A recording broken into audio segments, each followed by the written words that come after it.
you know, certainly among my friends, make him look a lot better than he otherwise would look. People are too willing to excuse the bigotry, and that's troubling to us. And it's he is using and exploiting the bigotry as a rallying point, as a way of saying, I can make people stand up and listen to me. And he, I think, well, for example, you know, some of them, Farrakhan denies being a bigot. He denies being anti-Semite. He denies having said Judaism was a gutter religion. He denies it. I mean, he absolutely denies it. Said in the last, I would say to you that comment, even at the time, was indeed out of context. We grant him that. But there is so much for the record over the last 6 months of things that have been said. He would say that he is responding to what he considers to be hysterical, unfair attacks, and he's tired of them, and he wants to shut them up. And he wants to give as good as he gets. The way to stop him is not to attack him. And you should find a different way to do it. I can share with you, I mean, ADL's in the business of doing research reports. The latest report that we've issued on Minister Farrakhan is nothing more than a compilation of Farrakhan, in his own words, over the last 6 months. Right. These are things he has said to audiences, and once again, what does anti-Semitism have to do with a message of self-empowerment and equality and when struck, strike back. That would be his view. That's his view. Is attack by the Jewish community, strike back at the Jewish community. I think you know, you get into who struck first, but it would be a mistake to blame the victim, in this case, the Jewish community, as victims of anti-Semitism for their own victimization. And when I was in school, it didn't matter who struck first.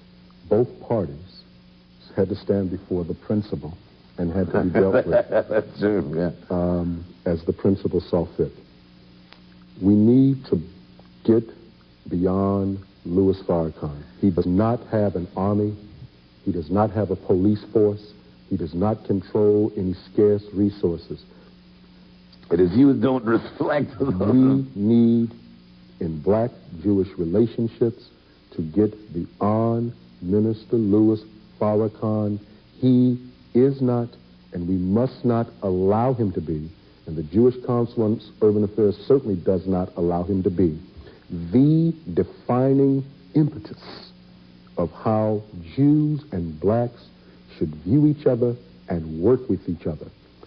Demagogues and demagoguery should not be tolerated. We don't support it, and we don't say that it's right or true or good, but we're saying that we have to get beyond Louis Farrakhan in our relationships. So what are the important issues, for example, that the JCUA would identify between the black and Jewish communities?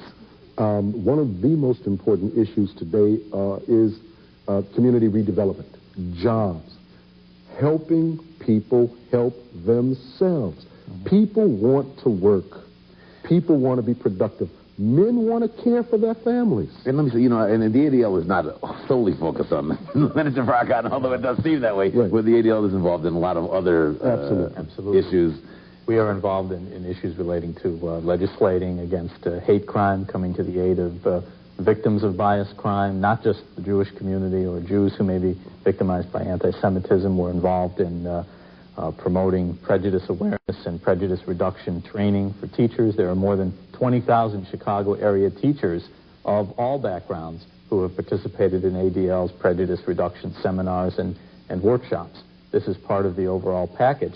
But we are principled when it comes to, principled across the board, but we are blind to the issue of bigotry from the standpoint of, if the bigot is a David Duke, I don't want to sorry to have to keep coming back to Minister Farrakhan, but I think there's an aspect of it that can't be ignored.